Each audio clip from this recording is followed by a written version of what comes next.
Jake Martinez, perché non sentiva il trasporto in modo diverso. Salì sulla piattaforma d'osservazione della navetta e la stazione Kepler 7 si ingrandì nel periscopio. La struttura massiccia ruotava lentamente nello spazio. Le sue superfici metalliche brillavano sotto la luce di 3 distanti soli. Sarebbe stata la sua casa per i prossimi 2 anni, nell'ambito del primo programma di scambio studenti della Terra con l'Accademia Galattica. Il 19enne umano avvicinò il viso al vetro, cercando di vedere più dettagli della stazione. Altri passeggeri della navetta lo guardavano con curiosità. La maggior parte erano studenti di ritorno di varie specie aliene e sembravano divertiti dalla sua evidente eccitazione. A Jake non importava. Era l'avventura di una vita. Prima volta fuori dalla Terra, chiese una voce alle sue spalle. Jake si voltò e vide un essere alto con la pelle blu e 4 braccia avvicinarsi. L'alieno aveva occhi gentili e un sorriso amichevole, che sembrava genuino, nonostante le evidenti differenze fisiche. «Sì», rispose Jake, tendendo la mano nel gesto di saluto umano. «Sono Jake Martinez, della Terra». L'alieno osservò la mano tesa per un attimo, poi la afferrò delicatamente con una delle sue 4 mani. «Io sono Ze, di Alter Prime. Credo che per questo periodo ci sia stata assegnata la stessa stanza». Il volto di Jake si illuminò di un sorriso. «Davvero? Fantastico. Ero preoccupato di dover condividere la stanza con qualcuno che potesse non gradire i terrestri». Ze inclinò la testa, un gesto che sembrava universale tra molte specie. «Perché qualcuno dovrebbe disprezzare gli umani? La vostra specie è nuova nella società galattica, ma ciò la rende interessante, non sgradevole».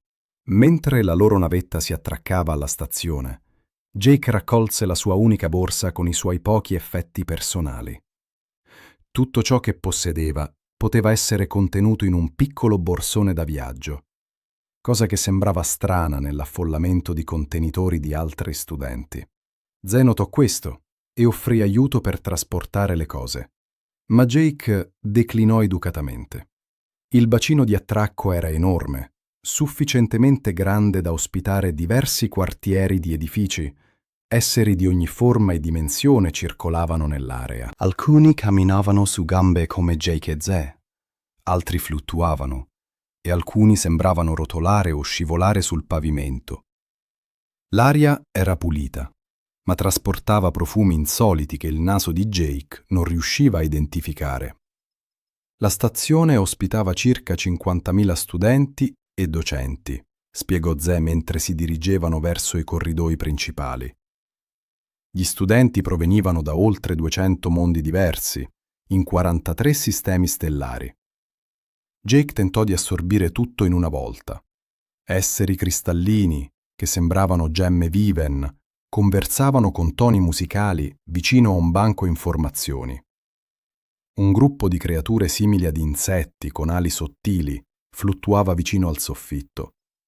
I loro versi sibilanti, che rimbalzavano contro le pareti metalliche. In un angolo, diversi esseri acquatici si muovevano attraverso un tubo riempito d'acqua che percorreva il muro come un fiume trasparente. «Come fanno tutti a respirare la stessa aria?» chiese Jake, sinceramente curioso. «La stazione mantiene diverse zone atmosferiche», rispose Ze. «I corridoi principali utilizzano una miscela standard adatta alla maggior parte delle specie. Chi ha bisogno di ambienti diversi ha aree specializzate o indossa apparecchiature respiratorie. Il loro dormitorio si trovava nella sezione C, che Ze spiegò essere destinata alle specie umanoidi con esigenze ambientali simili. I corridoi erano più familiari a Jake, con porte normali e altezze standard che non lo facevano sentire come un insetto. La loro stanza era semplice ma confortevole, con 2 aree letto, un'area studio condivisa e un piccolo dispositivo per la preparazione dei pasti. Il lato di Ze era già decorato con oggetti del suo mondo natale, inclusi quelli che sembravano foto di famiglia che mostravano gruppi di esseri blu assimilati in diverse pose. «Puoi scegliere l'area letto che preferisci», offrì Ze. «Non ho preferenze. Jake scelse l'area vicino alla finestra, che offriva una vista sul centro nevralgico della stazione. Da qui poteva vedere esseri che si muovevano attraverso tubi trasparenti che collegavano diverse sezioni della stazione. Era come osservare un'enorme colonia di formiche, tranne che le formiche erano creature intelligenti provenienti da tutta la galassia. Cosa dovrei aspettarmi dalle lezioni qui? Chiese Jake mentre sfollava i suoi pochi oggetti personali. Zee si sedette a gambe incrociate sul suo letto, guardando Jake con evidente interesse. Il programma è molto avanzato. La maggior parte degli studenti arriva già conoscendo i principi di base della fisica interstellare, della meccanica quantistica e della sociologia multispecie.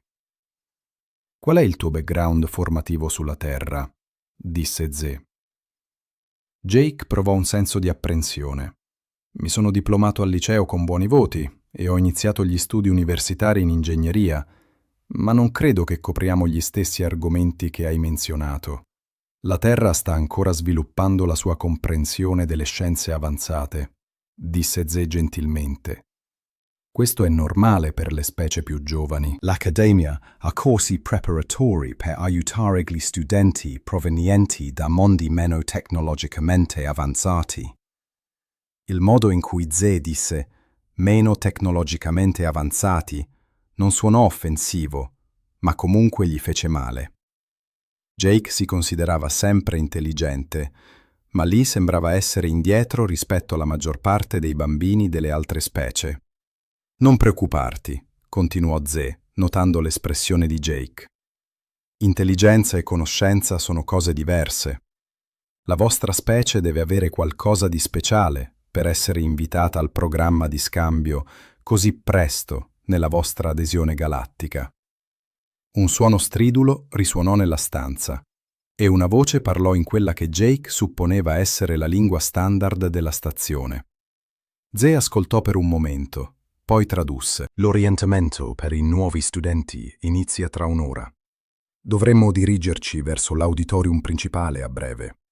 Momento prima di abbandonare la stanza, Jake si vide in un riflesso dello strumento di preparazione dei pasti. Sembrava così ordinario rispetto alla pelle blu esotica e alle braccia in più di Zee. I suoi capelli castani, i suoi occhi marroni e la sua altezza media sembravano banali accanto all'incredibile diversità che aveva visto nelle poche ore precedenti. «Zee», disse, mentre si dirigevano verso l'auditorium, «cosa pensano le diverse specie degli umani? Qual è la nostra reputazione qui fuori?»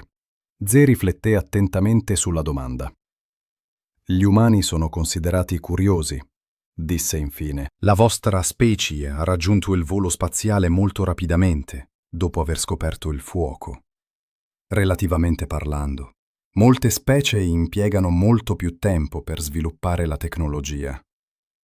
Ma provenite anche da ciò che le indagini galattiche classificano come un pianeta mortale. Pianeta mortale. Un pianeta con condizioni pericolosamente inusuali, gravità elevata, modelli meteorologici aggressivi, predatori imponenti, frequenti disastri naturali. La maggior parte delle forme di vita intelligenti si sviluppa su mondi molto più miti.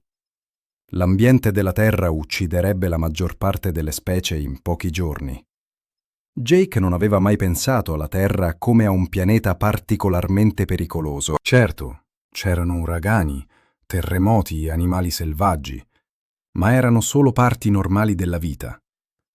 L'idea che il suo pianeta fosse considerato una trappola mortale dagli standard galattici era allo stesso tempo inquietante e stranamente lusinghiera. L'auditorium era gremito di esseri di ogni forma e dimensione immaginabile. Jake e Zee trovarono posto in una sezione destinata alla loro fascia di altezza.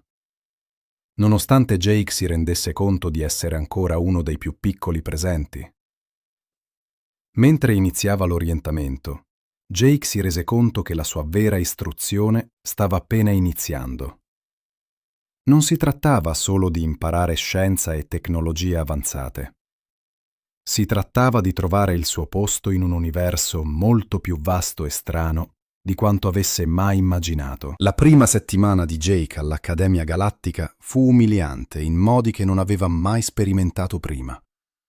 Nella sua lezione di fisica avanzata, il professore discuteva con disinvoltura concetti che gli facevano girare la testa. Gli studenti intorno a lui prendevano appunti su dispositivi che proiettavano equazioni olografiche nell'aria. Mentre Jake lottava per capire anche i principi base insegnati, la professoressa Krelln annunciò: «Oggi rivedremo le applicazioni elementari del tunneling quantistico nella comunicazione a velocità superiore alla luce.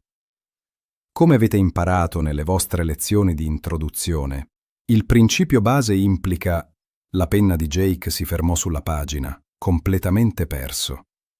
I concetti elementari di cui parlava erano ben oltre ogni cosa insegnata sulla Terra. Guardò intorno alla classe e vide che persino gli studenti più giovani annuivano come se si trattasse di un semplice materiale di revisione.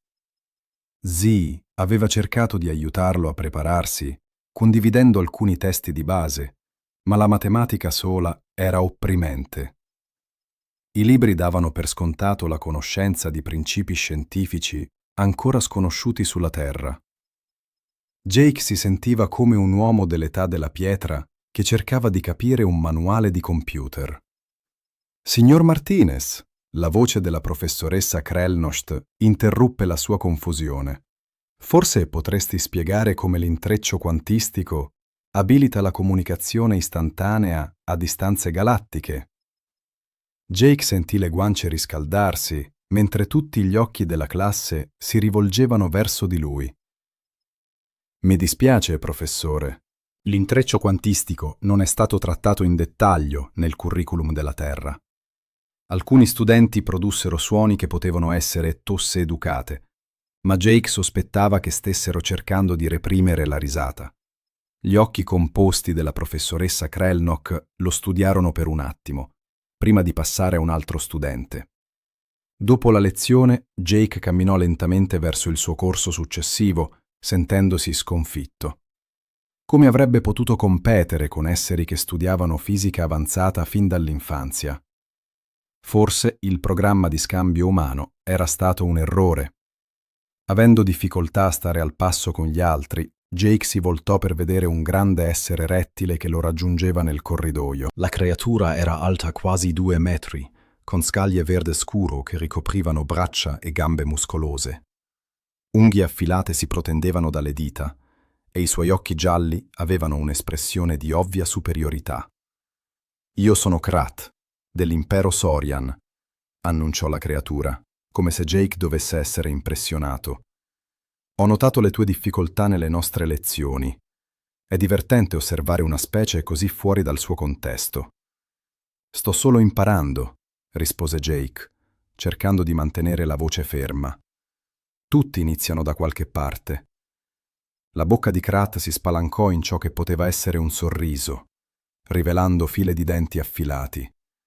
La maggior parte delle specie inizia con l'equipaggiamento naturale appropriato. Les griffes, l'armure, des sens exacerbés, une force physique hors du commun. L'humain ne possède rien de tout cela. Des créatures faibles, dépendantes d'outils rudimentaires en raison d'un développement évolutif imparfait. D'autres étudiants dans le couloir s'étaient arrêtés pour observer la confrontation. Jake remarqua que la plupart d'entre eux semblaient mal à l'aise face à l'attitude agressive de Kraft, mais aucun ne s'avança pour intervenir. « Nous avons réussi pas mal avec nos outils », dit Jake d'une voix calme. « Nous avons atteint l'espace et nous avons mérité notre place ici. »« À peine », siffla Kraft avec mépris. « Votre espèce ne se trouve dans l'espace que depuis moins d'1 siècle. Mes ancêtres ont maîtrisé les voyages interstellaires, tandis que les vôtres vivaient encore dans des grottes. La seule raison de votre présence ici est la pitié de l'Académie pour des espèces primitives. » Jake sentit la colère monter, mais il se força à rester calme. Se battre lors de sa première semaine risquait de mettre fin à son séjour à l'Académie avant même début. « Si vous me permettez, dit-il, j'ai un cours à suivre. » Kraft fit un salut exagéré. « Bien sûr. Allez-y, courez vers vos cours de rattrapage, petit humain. » Le prochain cours de Jake était la résolution de problèmes tactiques, enseigné par le commandant Veltar, une créature aux traits sévères, humanoïde, de peau gris clair et de crâne élargi. Jake redoutait ce cours, anticipant qu'à nouveau ses connaissances terrestres constitueraient un handicap. « Aujourd'hui, nous allons travailler sur des scénarios d'allocation de ressources », annonça le commandant Veltar. « Vous serez répartis en équipes et vous devrez résoudre une situation de crise. Chaque équipe dispose de 30 minutes pour élaborer une solution. » Jake se retrouva avec 3 autres étudiants. Nera, un être cristallin, dont le corps semblait être fait de pierres précieuses vivantes, Talk, une petite créature poilue aux grands yeux et aux mouvements rapides, et Zara, une grande créature à la peau bleu pâle et aux doigts palmés. Leur scénario concernait une colonie minière qui avait perdu le contact avec ses vaisseaux de ravitaillement. La colonie disposait de denrées alimentaires et d'eau limitée, sans possibilité de demander de l'aide. Ils devaient trouver un moyen de survivre jusqu'à l'arrivée des secours.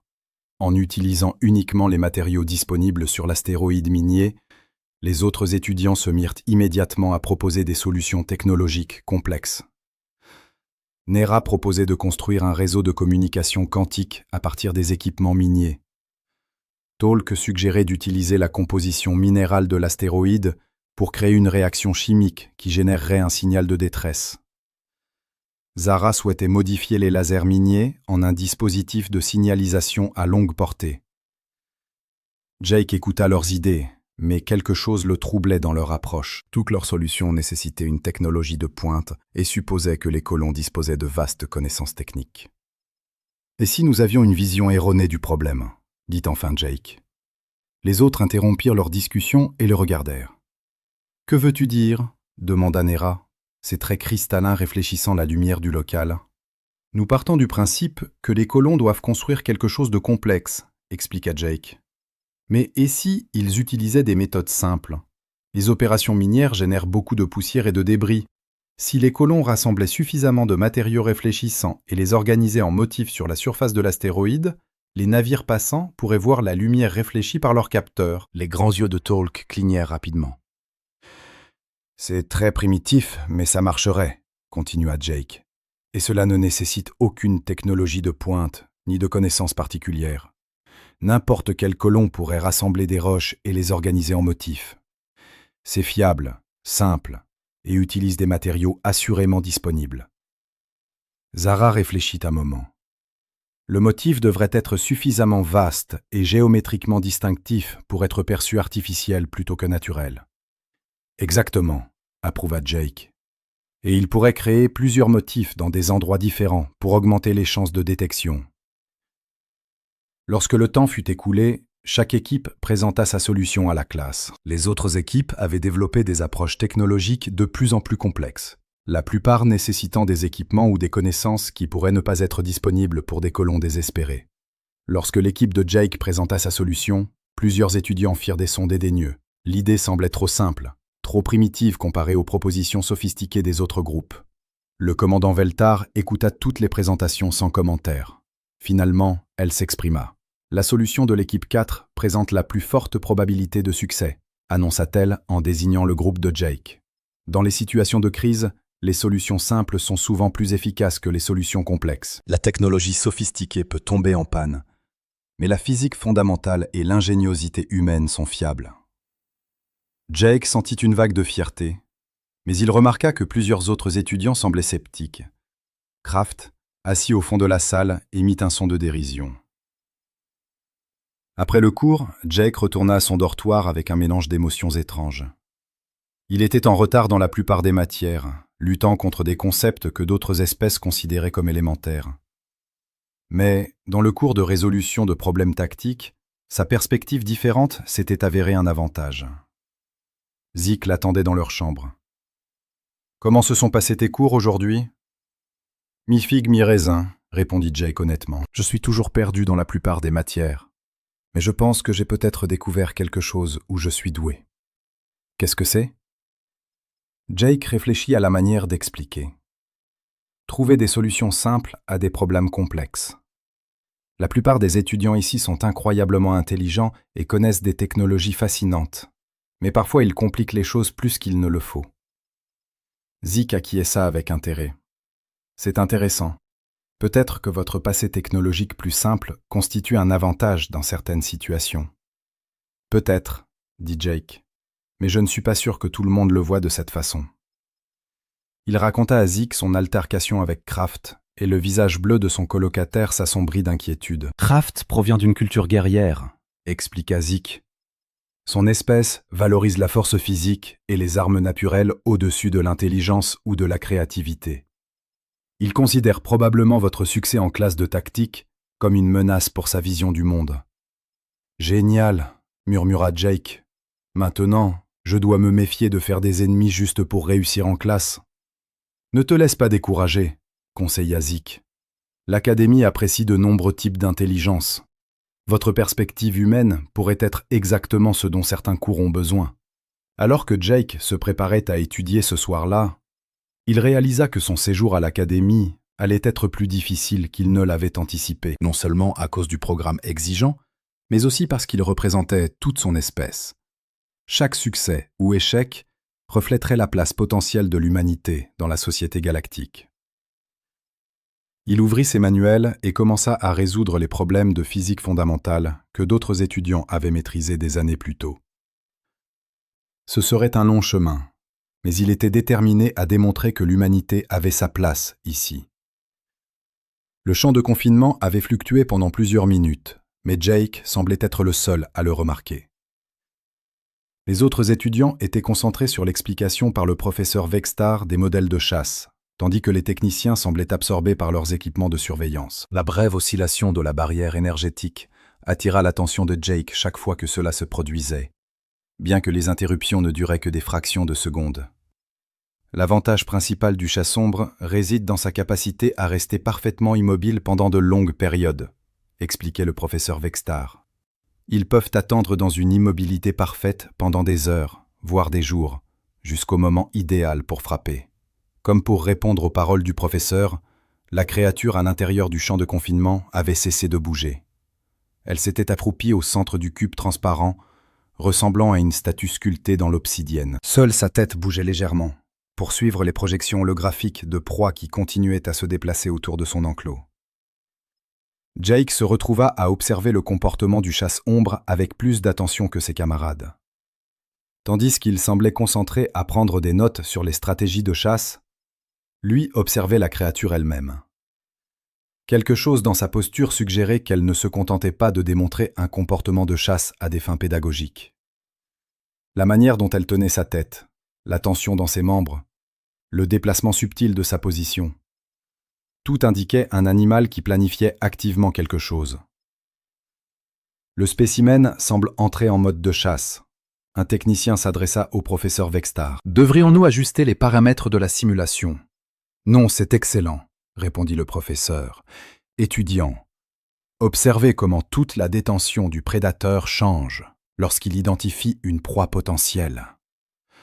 Remarquez la respiration contrôlée, le positionnement précis, la concentration intense. » Lisa se pencha vers Jake. « Est-ce que c'est moi ou cette créature a l'air de vouloir s'échapper ?» murmura-t-elle. Jake acquiesça, reconnaissant que quelqu'un d'autre avait remarqué ce qu'il voyait. Elle fait clairement plus qu'à chasser des projections. Le chat sombre avait recommencé à bouger, mais ses mouvements étaient différents maintenant. Au lieu de suivre les proies holographiques, elle explorait systématiquement les limites de son champ de confinement. Ses griffes balayaient les barrières énergétiques, cherchant les faiblesses que seule elle pouvait détecter. Jake intervint, levant la main. « Je pense qu'il y a peut-être un problème avec le champ de confinement. » Le professeur Vextar leva les yeux de ses notes. « Que voulez-vous dire, monsieur Martinez ? La créature ne chasse plus les projections, elle teste les barrières. » Plusieurs étudiants se retournèrent pour regarder Jake, avec des expressions qui allaient de la confusion à l'agacement léger. Kraft émit un son qui aurait pu être un grognement de dérision. L'humain pense qu'il comprend mieux le comportement du prédateur qu'un chat sombre. Krara dit assez fort pour que la moitié de la classe l'entende. Peut-être devriez-vous vous en tenir au sujet plus adapté à votre compréhension primitive. Le professeur Vextar leva un de ses appendices tentaculaires pour demander le silence. Monsieur Martinez soulève une observation intéressante. Observons plus attentivement. Alors même que le professeur parlait, Jake constata que les fluctuations des champs de confinement devenaient plus fréquentes. Les barrières énergétiques qui retenaient le chasse-ombre subissaient visiblement des difficultés techniques et la créature les avait certainement remarquées. Le chasse-ombre se déplaça vers un coin de son enclos et appuya ses griffes sur le champ de confinement. Pendant un instant, rien ne se passa, puis la barrière entière scintilla plus violemment que jamais, et un bruit semblable à une décharge électrique résonna dans la salle de conférence. « Alerte système !» annonça l'un des techniciens, la voix serrée d'inquiétude. « Nous constatons des fluctuations dans le réseau de confinement. » « À quel point ces fluctuations sont-elles graves ?» demanda le professeur Vextar, se dirigeant vers le poste de contrôle du technicien. « Inconnu pour l'instant. Les systèmes de secours compensent, mais nous devrions envisager d'interrompre la démonstration prématurément. » Jake observait le chat sombre, qui semblait percevoir la faiblesse de sa prison. L'intelligence de la créature était clairement bien supérieure à ce que quiconque avait anticipé. Non seulement elle avait détecté les problèmes techniques du champ de confinement, mais elle avait commencé à tester systématiquement différentes zones pour trouver les points les plus faibles. « Professeur, je pense vraiment qu'il faut évacuer la salle de classe », déclara Jake, se levant de sa place.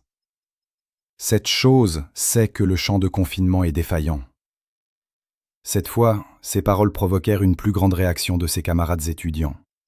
Plusieurs se retournèrent pour le dévisager, et quelques-uns émirent des protestations. « L'humain panique !» s'écria l'un des compagnons de Kraft, une créature corpulente recouverte d'une épaisse peau ressemblant à une armure. Comportement typique des proies face à un véritable prédateur. « Je ne panique pas », rétorqua Jake, essayant de garder la voix calme. « J'observe un comportement qui suggère un danger immédiat, mais même alors qu'il parlait, le chat sombre avait trouvé ce qu'il cherchait. Il pressa une section particulière du champ de confinement et maintint la pression pendant plusieurs secondes. La barrière énergétique scintilla plus violemment, et des alarmes d'avertissement retentirent sur les équipements des techniciens. « Panne critique du système », annonça le technicien principal, la voix empreinte d'une claire alarme. « Brèche du confinement en cours, tous les étudiants doivent évacuer immédiatement. » Le chaos éclata dans la salle. Les étudiants se précipitèrent vers les sorties, certains agissant avec la rapidité efficace des espèces habituées au danger, d'autres trébuchant dans la panique. L'environnement ordonné de la salle de classe se transforma en confusion alors que des êtres de taille et de formes différentes tentaient de naviguer dans les gradins tout en se déplaçant aussi vite que possible. Jake se retourna vers le champ de confinement et vit que le chasse-ombre redoublait d'efforts. La créature n'essayait plus de tester les barrières, elle s'activait pour les détruire. Ses griffes grattaient le champ énergétique, envoyant des cascades d'étincelles dans l'air. « Lisa !» appela Jake, cherchant sa camarade humaine au milieu de la foule des étudiants qui évacuaient. Il la repéra près de l'entrée principale, se dirigeant vers la sortie principale avec un groupe d'autres étudiants. Le professeur Vextar travaillait frénétiquement avec les techniciens, essayant de renforcer le système de confinement défaillant. « Alimentation de secours sur le réseau principal », ordonna-t-il. « Système auxiliaire ROOO pour compenser la défaillance. »« Monsieur, la créature semble utiliser une sorte de décharge bioélectrique », rapporta un technicien. « Elle perturbe activement notre champ de confinement par une interférence électrique directe. » Jake sentit un frisson parcourir son corps. Le chasse-ombre n'était pas seulement physiquement puissant et intelligent, il possédait des capacités biologiques que les systèmes de sécurité de l'Académie n'avaient pas anticipées. C'était bien pire qu'une simple défaillance d'équipement. Le champ de confinement scintilla encore une fois, résista un instant, puis s'effondra complètement. Le chasse-ombre resta immobile pendant peut-être 2 secondes, comme s'il était surpris par sa liberté soudaine. Puis ses instincts de chasseur s'activèrent pleinement, le rendant bien plus terrifiant qu'il ne l'avait semblé en cage. Le corps de la créature semblait s'étendre alors qu'elle se redressait à sa hauteur complète. Ses capacités de camouflage s'activèrent, la rendant difficile à suivre de l'œil, même dans la salle de conférence bien éclairée. Le plus effrayant, sa tête tourna lentement tandis qu'elle balayait la salle, évaluant clairement les douzaines de proies potentielles qui l'entouraient. Les étudiants qui avaient accéléré leur évacuation se précipitèrent dans la panique. Des cris résonnèrent dans la salle tandis que des êtres se bousculaient et se poussaient pour atteindre la sécurité. Certaines des espèces plus grandes foulèrent les plus petites dans leur hâte de s'enfuir. Jake se retrouva figé sur place, non pas par la peur, mais par une étrange clarté. Tandis que le chaos s'étendait autour de lui, son esprit semblait ralentir et se concentrer. Il put voir le schéma de chasse du chat sombre alors que celui-ci commençait à se déplacer. Il pouvait prédire dans quelle direction il se dirigerait en fonction de la position de son corps et des mouvements de sa tête. La créature n'attaquait pas au hasard. Elle sélectionnait des cibles spécifiques, en fonction de critères que Jake commençait à comprendre. Elle ignorait les espèces les plus grandes et les plus menaçantes, et se concentrait sur celles qui semblaient vulnérables ou isolées. Et elle se dirigeait vers Lisa, qui s'était séparée du groupe principal d'étudiants en fuite et qui était maintenant prise au piège, près de l'avant de la salle de conférence. Jake réalisa qu'aucune force de sécurité n'arriverait à temps pour l'aider. Les systèmes de réponse d'urgence de l'Académie étaient conçus pour les pannes techniques et les urgences médicales, pas pour les prédateurs de têtes de série évadés. Tout ce qui se passerait dans les prochaines minutes dépendrait entièrement des personnes présentes dans la salle. Le chat sombre avait fait son choix. Il commença à traquer Lisa avec un mouvement fluide et précis, celui d'une machine à tuer parfaite qui avait trouvé sa proie. Lisa était appuyée contre le mur lointain de la salle de conférence, coincée entre les rangées de sièges et le chat sombre qui approchait. La créature se déplaçait avec une horrible grâce, son camouflage s'allumant et s'éteignant à mesure qu'elle se rapprochait. Chaque pas était silencieux, malgré sa taille imposante. Et ses yeux jaunes restaient fixés sur elle, avec une concentration prédatrice. Dans toute la salle, l'évacuation était devenue une ruée. Les étudiants se sont poussés et bousculés vers les sorties, certains en piétinant d'autres dans leur désespoir de s'échapper. Le professeur Vextar et ses techniciens essayaient frénétiquement de réactiver une sorte de système de confinement d'urgence, mais leurs équipements étincelaient et fumaient à cause de l'attaque bioélectrique du chat sombre. Jake observa la scène se dérouler avec un étrange détachement. Le temps sembla ralentir, tandis que son esprit traitait ce qui se passait. Le chat sombre était à environ 9 mètres de Lisa et réduisait la distance avec une patience délibérée. Il savait qu'elle était piégée et prenait son temps, savourant la chasse. La plupart des camarades de Jake étaient soit partis, soit figés d'effroi. Krat et son groupe d'amis imposants avaient ouvert un chemin vers la sortie la plus proche, abandonnant toute prétention à un courage de guerrier. Même Zé, malgré sa vraie gentillesse, s'éloignait du danger aussi vite que ses bras pouvaient le porter. Mais Jake se retrouva à se diriger dans la direction opposée. Il n'avait pas pris de décision consciente d'agir. Quelque chose de plus profond que la pensée prit le contrôle de son corps. Une sorte d'instinct, façonné par des millions d'années d'évolution humaine. Alors que chaque être de la salle réagissait comme des proies, l'esprit de Jake s'est engouffré dans un mode différent. Il a commencé à marcher vers le chasse-ombre. Ses mouvements n'étaient ni précipités, ni paniqués. Au lieu de cela, il marchait avec des pas fermes et délibérés, ses yeux fixés sur le prédateur, les épaules carrées, le dos droit. Toute sa posture passait d'élève à quelque chose d'autre. Le chasse-ombre remarqua immédiatement l'approche. Sa tête se retourna vers Jake, et pendant un instant son avancée vers Lisa s'arrêta. L'intelligence extraterrestre de la créature traita ce développement inattendu. Une proie n'était pas censée s'approcher d'un prédateur. Jake continua à avancer, ne perdant jamais le contact visuel avec la créature. Au fur et à mesure qu'il avançait, il commença à émettre des sons qui semblaient provenir de quelque chose de profond dans sa poitrine. Ce n'étaient ni des mots, ni des cris, mais de basses vocalises menaçantes qui portaient un message clair. Défi accepté. Jake, non. Lisa appela derrière le chat sombre. « Éloignez-vous !» Mais Jake l'ignora complètement. Sa concentration était entièrement sur le prédateur devant lui. Il pouvait voir la confusion dans la posture de la créature alors qu'elle essayait de comprendre pourquoi cet être minuscule, apparemment sans défense, se comportait comme une menace au lieu de s'enfuir comme une proie convenable. Les mains de Jake saisirent un morceau d'équipement cassé qui était tombé de l'un des postes des techniciens. Sans retirer ses yeux du chat sombre, il souleva le morceau de métal en testant son poids. Ce ne serait pas une bonne arme contre une créature aussi puissante, mais ce n'était pas le point. Le point était de démontrer qu'il était armé et prêt à combattre. Le chasse-ombre recula d'un pas. Le mouvement était léger, à peine perceptible, mais Jake le vit et comprit sa signification. La créature réévaluait la situation. Ce n'était pas censé se produire. Une proie n'était pas censée attaquer un prédateur. Une proie n'était pas censée faire des bruits de défi et brandir des armes. Une proie était censée courir ou geler de terreur. Jake fit un autre pas en avant, soulevant le morceau de métal et émettant un son plus profond et plus menaçant. Le bruit résonna dans la salle de conférence, traversant le chaos de l'évacuation. Plusieurs étudiants qui fuyaient s'arrêtèrent pour regarder en arrière, incapables de croire ce qu'ils voyaient. « Qu'est-ce qu'il fait » murmura quelqu'un. « L'humain a perdu la tête » répondit une autre voix. Mais le professeur Vextar, toujours occupé à travailler sur ses équipements, leva les yeux et vit quelque chose de différent. « Fascinant » murmura-t-il. « L'humain présente un comportement de prédateur de tête de série. » Jake poursuivit son avancée, et le chasseur d'ombre continua à reculer. Les instincts de prédation de la créature étaient submergés par quelque chose qu'elle n'avait jamais rencontré auparavant. Une proie potentielle se comportant comme un prédateur rival. Son esprit extraterrestre luttait pour catégoriser cette nouvelle menace.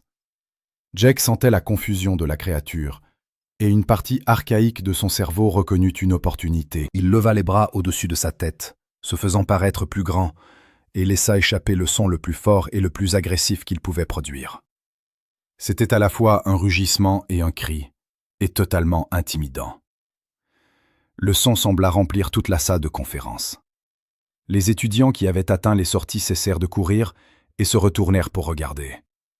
Les quelques êtres restants dans la pièce tombèrent dans un silence complet, choqués par l'agression brute de la voix de Jake. Le chasseur d'ombre fit un autre pas en arrière, ses griffes grattant le sol. Pour la première fois depuis sa fuite de son confinement, la créature semblait incertaine. Jake profita de son avantage. Il commença à tourner lentement autour du chasseur d'ombre, ne perdant jamais le contact visuel, se tenant toujours entre la créature et Lisa. Ses mouvements étaient contrôlés mais agressifs, comme un boxeur qui cerne son adversaire à la recherche d'une faiblesse. « Reste derrière moi !» appela-t-il à Lisa sans tourner la tête. « Avance lentement vers la sortie, mais ne cours pas. » Lisa commença à longer le mur, évitant au maximum la confrontation.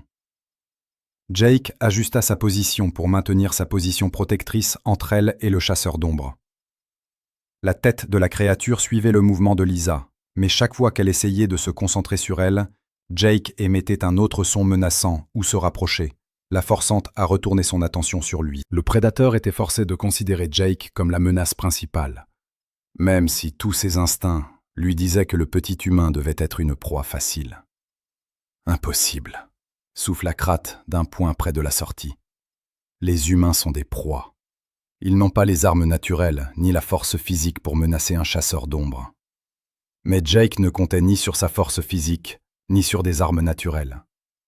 Il utilisait quelque chose de beaucoup plus puissant, la guerre psychologique. Il projetait une confiance absolue, une détermination inébranlable, et le message clair qu'attaquer Lisa signifierait passer à travers lui. Et il ferait en sorte que cette rencontre coûte beaucoup plus que la valeur de la proie.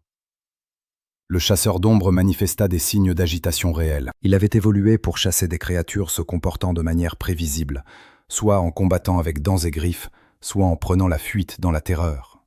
Le comportement de Jake ne correspondait à aucun de ces schémas. Il n'attaquait pas, mais il ne cédait pas non plus. Il revendiquait un territoire et le défendait avec le genre d'agression calme et contrôlée qui marque un véritable prédateur de pointe. La créature fit un autre pas en arrière, puis un autre. Son camouflage se mit à scintiller plus fréquemment, signe de stress ou de confusion. Le chasseur parfait était pris en chasse par quelque chose qu'il ne comprenait pas. Jake sentit l'atmosphère de la salle changer. La panique n'avait pas disparu, mais elle avait été remplacée par autre chose. Émerveillement, confusion, et la prise de conscience croissante qu'ils assistaient à un fait sans précédent. Un humain forçait un chasseur d'ombre à reculer, grâce à la seule force de sa volonté.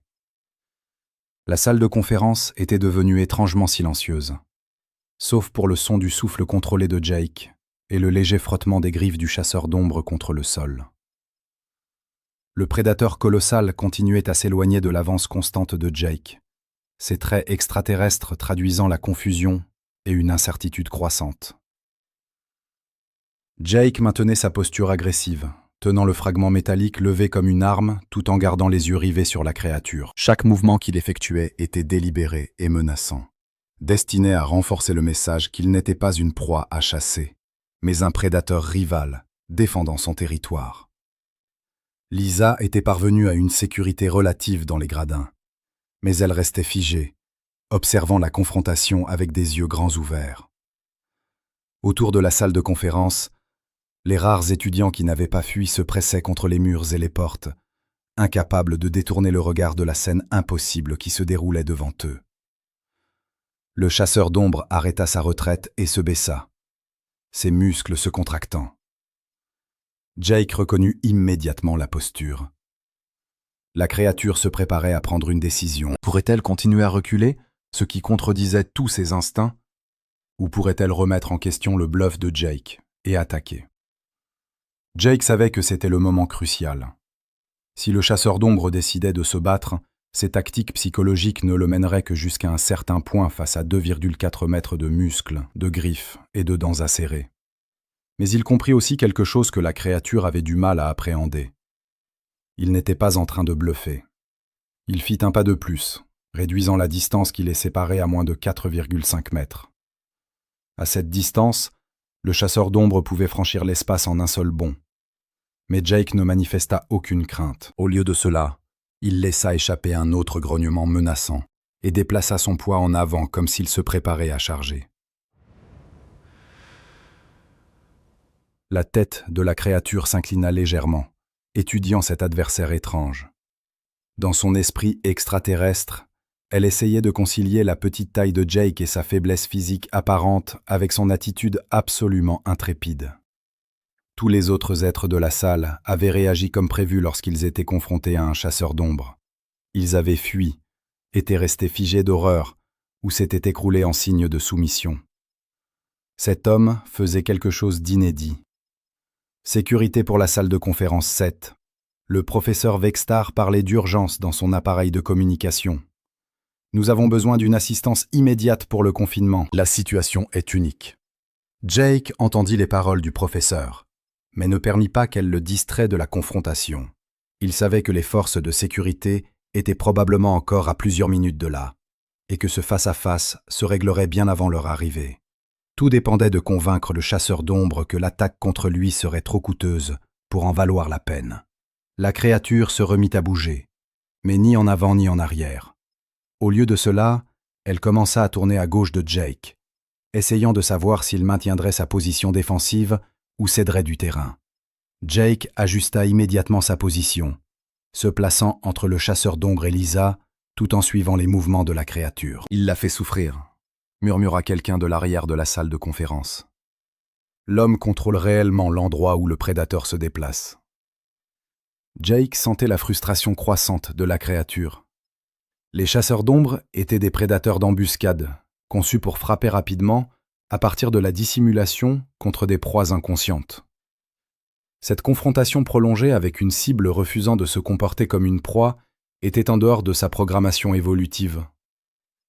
Le prédateur extraterrestre essaya à nouveau de se déplacer vers la droite de Jake, essayant de tester sa réaction.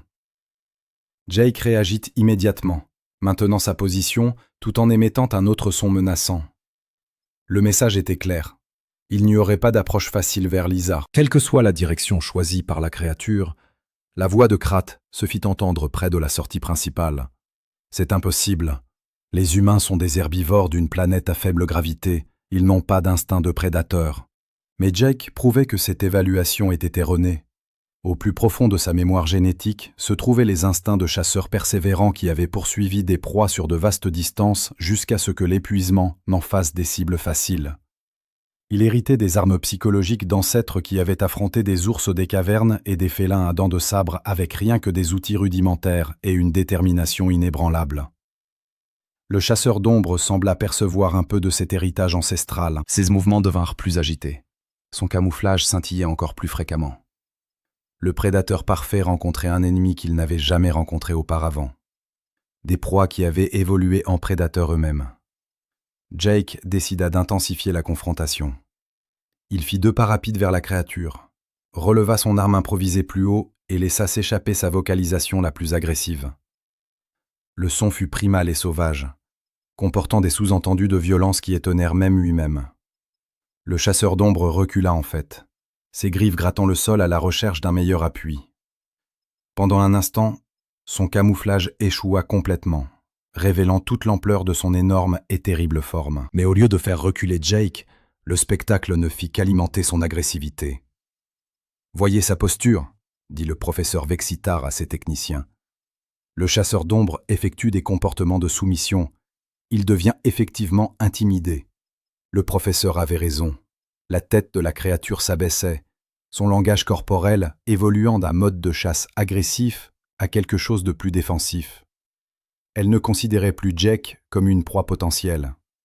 Elle le traitait comme une menace territoriale qu'il fallait éviter plutôt que confronter. Jake maintint la pression, fit un autre pas en avant tout en gardant sa posture menaçante. Le fragment métallique entre ses mains était petit et inadéquat comme arme. Mais il le mania avec une telle confiance qu'il devint psychologiquement significatif. Il montrait qu'il était armé, prêt au combat, et absolument déterminé à ne pas céder. Le chasseur d'ombre recula encore.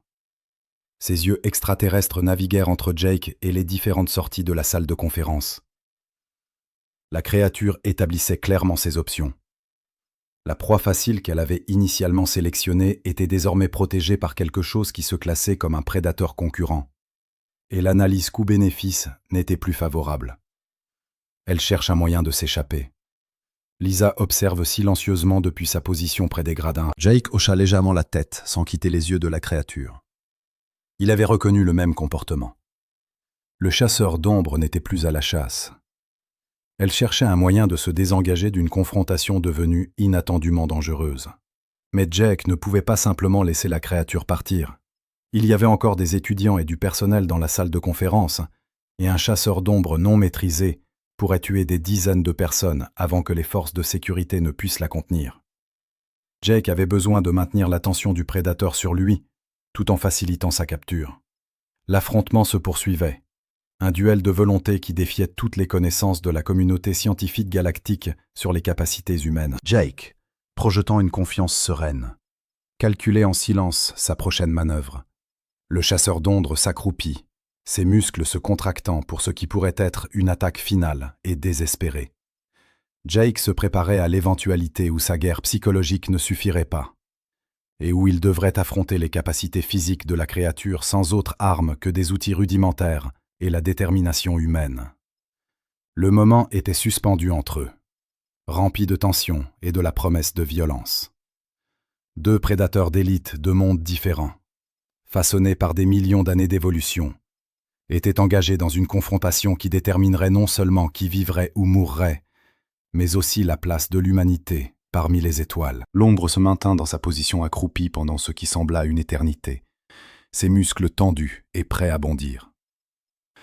Jake resta parfaitement immobile, les yeux fixés sur la créature, projetant la confiance absolue d'un prédateur qui ne céderait pas son territoire. Le silence dans l'amphithéâtre était si complet que chacun pouvait entendre la respiration subtile de l'extraterrestre et le léger bourdonnement électrique des équipements endommagés.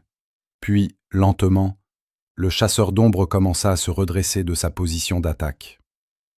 Le mouvement fut d'abord subtil, juste une légère détente des muscles de sa partie postérieure, mais Jake le reconnut immédiatement comme un signal de désengagement. Le prédateur extraterrestre choisissait d'éviter la confrontation plutôt que de risquer un combat avec un adversaire dont il ne pouvait pas correctement évaluer les capacités.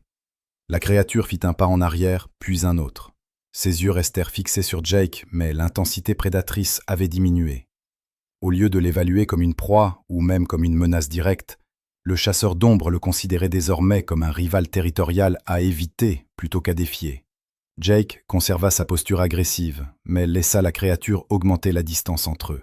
Il comprit instinctivement qu'une poursuite trop agressive du chasseur d'ombre risquait de déclencher une attaque défensive, tandis qu'un repli trop rapide pourrait réactiver ses instincts de chasse. La clé était de projeter une menace constante tout en permettant à la créature de se retirer avec dignité. « Remarquable !» chuchota le professeur Vexar à ses techniciens. L'humain comprend mieux la dynamique de la dominance que la plupart des xénobiologistes entraînés. De lourds pas résonnèrent du couloir principal et le son distinctif des armes à énergie en charge se fit entendre. Les forces de sécurité de l'académie arrivaient enfin, équipé des outils spécialisés nécessaires pour contenir un prédateur d'espèce supérieure échappé. La tête du chasseur d'ombre se tourna vers les bruits approchants. Ses traits extraterrestres exprimaient ce qui pourrait être du soulagement. La créature était assez intelligente pour reconnaître que sa situation devenait de plus en plus dangereuse. Non seulement elle faisait face à un rival territorial inattendu, mais des renforts pour ce rival approchaient. « Équipe de sécurité, gardez vos positions », annonça le professeur Vexitar, alors que des figures blindées apparaissaient dans les portes. « La situation est sous contrôle. » Sous contrôle était peut-être un euphémisme, mais Jake avait bel et bien réussi à contenir la crise. Le chasseur d'ombre ne chassait plus, ne se concentrait plus sur les étudiants vulnérables de la salle. Au lieu de cela, il cherchait une opportunité de s'échapper d'une situation intenable. Jake commença à se déplacer lentement vers sa droite, ouvrant un passage clair vers l'une des sorties. Tout en maintenant sa posture menaçante, il offrait à la créature un moyen de s'échapper, tout en faisant comprendre qu'un mouvement envers les autres étudiants entraînerait une nouvelle confrontation. Le chasseur d'ombre comprit immédiatement l'offre. Avec des mouvements encore fluides et dangereux, mais plus prédatrices, il commença à se diriger vers la sortie indiquée par Jake. Son camouflage scintillait par intermittence, signe de stress et d'incertitude plutôt que de prédation. « Champ de confinement prêt », annonça l'officier de sécurité principal. Une créature blindée dont Jake ne pouvait pas identifier l'espèce. Nous pouvons établir un périmètre de capture autour de la créature. « Attendez !» appela Jake, la voix ferme malgré l'adrénaline qui coulait dans son système. « Laissez-le se diriger vers la sortie 3. Je peux le guider vers le confinement sans forcer une confrontation. » Le casque de l'officier de sécurité se tourna vers le professeur Vexar pour confirmation. Le professeur acquiesça lentement, ses multiples appendices signalant son accord. « Suivez les instructions de l'humain », instruisit le professeur Vexar. Monsieur Martinez semble comprendre la psychologie de la créature mieux que nos protocoles standards ne le prévoient. Jake continua sa danse délicate avec le chasseur d'ombre, exerçant juste assez de pression pour maintenir la créature en mouvement vers la sortie désignée, tout en évitant les actions susceptibles de déclencher ses instincts défensifs. C'était comme guider un énorme chien de berger mortel, exigeant patience, confiance et un temps parfait. La créature atteignit la sortie et s'arrêta, ses yeux extraterrestres étudiant les forces de sécurité qui attendaient dans le couloir au-delà. Jake craignit un instant que le chasseur d'ombre ne décide de se battre pour s'échapper, plutôt que de se soumettre à la recapture. Mais le prédateur extraterrestre semblait avoir atteint sa limite, ses mouvements suggérant la résignation plutôt que la défaite. Il permet aux équipes de sécurité de l'entourer de champs de confinement. La capture s'est déroulée sans violence, sans blessure, et sans la destruction qui accompagne généralement les incidents impliquant le chasseur d'ombre. Alors que la créature emprisonnée était emmenée sous escorte de sécurité, l'amphithéâtre explosa de voix. Les étudiants, auparavant silencieux, commencèrent à parler avec excitation. Les professeurs commencèrent à prendre des notes frénétiquement, et les techniciens se précipitèrent pour examiner les équipements endommagés. Jake resta au centre de l'amphithéâtre, tenant toujours son arme improvisée, la réalité de ce qui venait de se passer commençant à s'imposer. Son cœur battait fort, ses mains tremblaient légèrement à cause de l'adrénaline, et il se sentait à la fois épuisé et survolté. « Jake !» Lisa accourut vers lui, le visage exprimant un mélange de gratitude et d'émerveillement. « Ce que vous avez fait, comment saviez-vous comment faire cela ?» Jake baissa les yeux sur le fragment métallique qu'il tenait, puis le lâcha par terre. « Je ne sais pas, » dit-il honnêtement. Ça semblait juste la bonne chose à faire.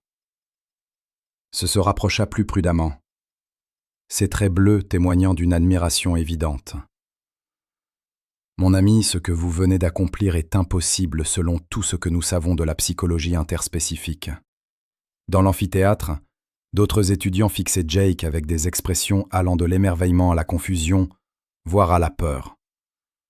Ils avaient assisté à quelque chose qui remettait en question leur connaissance fondamentale des capacités et des limites humaines. Krat apparut à l'extrémité du groupe, ses traits reptiliens exprimant une émotion que Jake n'avait jamais vue auparavant. Respect mélangé d'incertitude. « Humain », dit Krat formellement. Je vous dois des excuses. Je pensais que votre espèce manquait des instincts de véritable prédateur. J'avais tort. Le professeur Vexar s'approcha du groupe. Ses appendices, semblables à des tentacules se déplaçant selon des schémas qui suggéraient une intense excitation intellectuelle.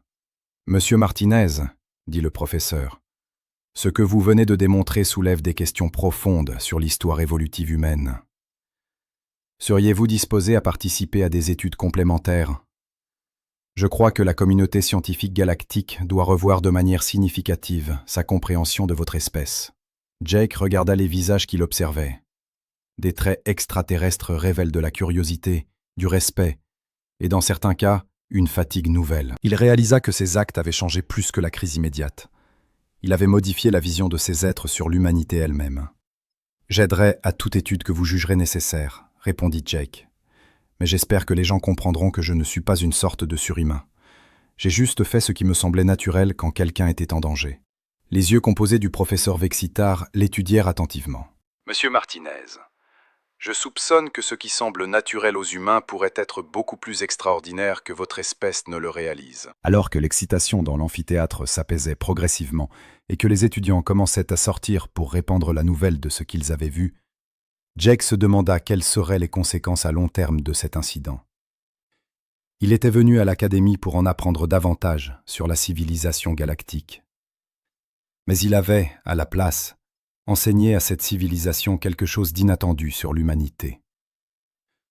La question était maintenant de savoir si cette leçon serait une bénédiction ou un problème pour l'avenir de la Terre parmi les étoiles. 3 jours après l'incident du chasseur d'ombre, Jake se retrouva dans le bureau privé du professeur Vexar, entouré d'équipements de surveillance et d'appareils d'enregistrement. Le professeur avait passé la matinée à effectuer divers tests et entretiens, essayant de comprendre les facteurs psychologiques et physiologiques qui avaient permis à Jake cet affrontement sans précédent avec le prédateur d'espèces supérieures. Vos taux d'hormones de stress pendant l'incident étaient remarquablement bas, expliqua le professeur Vexar en examinant les données sur ses écrans holographiques. La plupart des êtres confrontés à un chasseur d'ombre présentent une augmentation extrême des produits chimiques de réponse à la peur. En fait, vos niveaux ont diminué à mesure que la confrontation s'intensifiait. Jake se déplaça mal à l'aise sur sa chaise. Je ne pensais pas vraiment à avoir peur. Je me concentrais sur la protection de Lisa et sur la façon de gérer la créature. Exactement, dit le professeur, ses nombreux appendices se déplaçant avec excitation. Votre cerveau s'est déplacé vers ce qui semble être un mode de réponse prédatrice spécialisé. Au lieu de déclencher des réactions de peur, la présence du danger a activé des comportements de chasse et territoriaux. La porte de l'officine sonna, et Ze entra, un bloc de données à la main, l'expression d'une excitation contenue à peine sur le visage. « Professeur, vous devez voir les derniers rapports de la Terre », annonça-t-il. « Le gouvernement humain a publié des informations fascinantes sur l'histoire évolutive de leur espèce. » Le professeur Vextar invite Ze à partager ses découvertes. L'étudiante à la peau bleue activa le système d'affichage principal du bureau et des images d'ancêtres humains primitifs apparurent sous forme holographique tridimensionnelle. Il s'avère que les humains ont évolué en tant que chasseurs de persistance, expliqua Z. Ils pourchassaient les proies sur des distances pouvant atteindre 40 km, les courant jusqu'à l'épuisement avant de les achever. Aucune autre espèce connue n'a jamais développé cette stratégie de chasse. Jake contempla les images de ses ancêtres, et sa propre confrontation avec le chasseur d'ombre prit une nouvelle dimension. Voilà pourquoi je ne voulais pas m'enfuir. Mes instincts me poussaient à poursuivre, pas à fuir. La chasse à la persistance exige une résilience psychologique extraordinaire, ajouta le professeur Vextar. Les humains ont dû développer la capacité d'ignorer la fatigue, la douleur et la peur tout en maintenant leur concentration sur des objectifs à long terme. Ces mêmes traits se sont manifestés lorsque vous avez affronté le chasseur d'ombre. La porte sonna de nouveau et Lisa entra, suivie de plusieurs autres étudiants que Jake reconnaissait de diverses classes. La nouvelle de la recherche du professeur s'était rapidement répandue dans l'académie et de nombreux étudiants étaient curieux des nouvelles découvertes concernant la psychologie humaine. « Y a-t-il d'autres humains sur la station ?» demanda Nera, l'étudiante cristalline de son cours de pensée tactique. Nous aimerions comprendre si les capacités de M. Martinez sont typiques de son espèce. Lisa est le seul autre humain actuellement inscrit, répondit le professeur Vextar. Mais d'après les communications préliminaires avec la Terre, le profil psychologique de M. Martinez semble bien se situer dans les paramètres humains normaux. Cette affirmation provoqua un murmure enthousiaste parmi les étudiants rassemblés. Si les capacités de Jake étaient normales pour les humains, cela suggérait que l'ensemble de la population terrestre était composé d'êtres possédant une psychologie de prédateur apex. Cela expliquerait leur développement technologique rapide, observa l'étudiant minuscule et poilu. La plupart des espèces mettent des milliers d'années à développer des vols spatiaux après avoir maîtrisé l'utilisation d'outils basiques. Les humains l'ont accompli en quelques siècles. Jake se sentait de plus en plus mal à l'aise face à l'orientation de la conversation. « Je pense que vous faites trop de cas de ce qui s'est passé. J'ai juste fait ce que tout le monde aurait fait pour protéger un ami. » « Mais c'est exactement le point, » dit le professeur Vextar avec douceur. « La plupart des espèces n'auraient pas fait ce que vous avez fait. Leurs instincts les auraient poussés à fuir ou à geler. Vos instincts vous ont poussé à vous battre. » Krat apparut dans l'embrasure de la porte, sans invitation. La stature imposante de l'étudiant saurien avait radicalement changé depuis l'incident. Auparavant, il était méprisant et agressif envers Jake, mais maintenant, il manifestait un respect évident, mélangé à une forme possible de prudence. « Humain Jake, » dit Krara d'un ton formel, « je suis venu demander l'autorisation d'étudier vos techniques de combat. » Jake resta surpris. « Mes techniques de combat ? Je n'ai aucune formation formelle au combat. » « C'est ce qui rend votre comportement si intéressant, » répondit Krat. « Les guerriers sauriens s'entraînent pendant des décennies pour développer le type de domination psychologique que vous avez manifesté naturellement. Nous serions honorés d'apprendre de vos méthodes instinctives. » Les yeux composés du professeur Vextar s'éclairèrent d'un intérêt scientifique. Cela soulève une question importante sur le potentiel militaire humain. Si des humains non entraînés peuvent dominer psychologiquement des prédateurs apex, quelle capacité pourraient posséder des guerriers humains entraînés? Jake ressentit un frisson face aux implications de cette question. « Professeur, j'espère que vous ne suggérez pas que les humains seraient de bons soldats pour les conflits galactiques. »« Pas des soldats, » rétorqua le professeur avec précaution. « Mais vos traits psychologiques uniques pourraient être précieux pour de nombreuses applications pacifiques. Intervention en cas de crise, opérations de recherche et sauvetage, gestion de la faune, protection diplomatique. » Lisa, jusque-là silencieuse, intervint à son tour.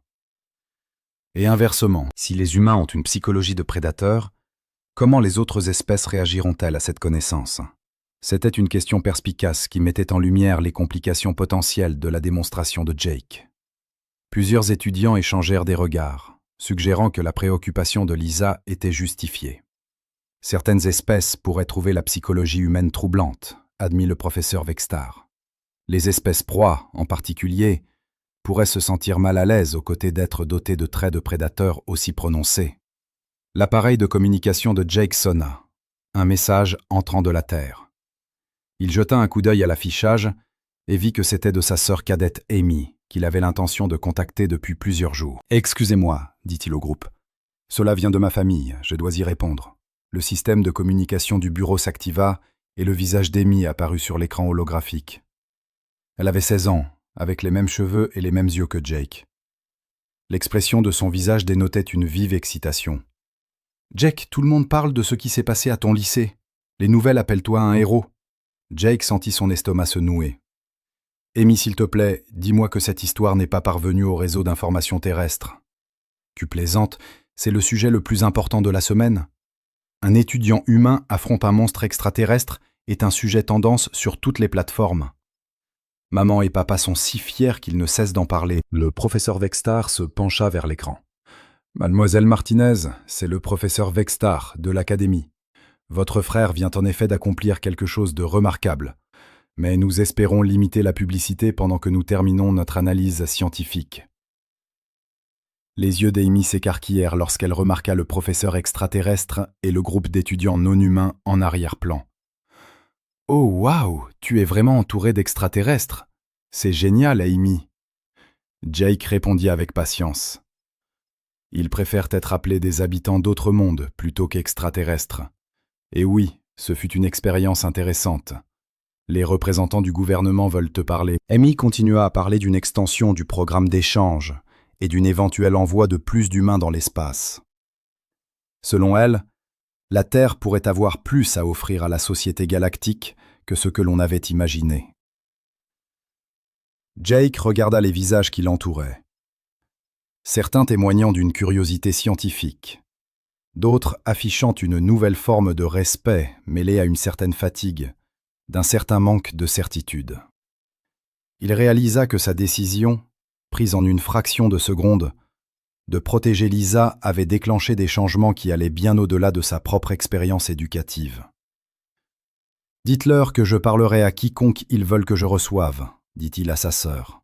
« Mais aussi dites-leur que les humains ne sont pas tous comme moi. » Je suis juste une personne ordinaire qui a fait ce qui lui semblait juste. Après avoir raccroché avec Amy, Jake se retourna vers le professeur Vextar et les étudiants rassemblés. « Professeur, que se passe-t-il maintenant ?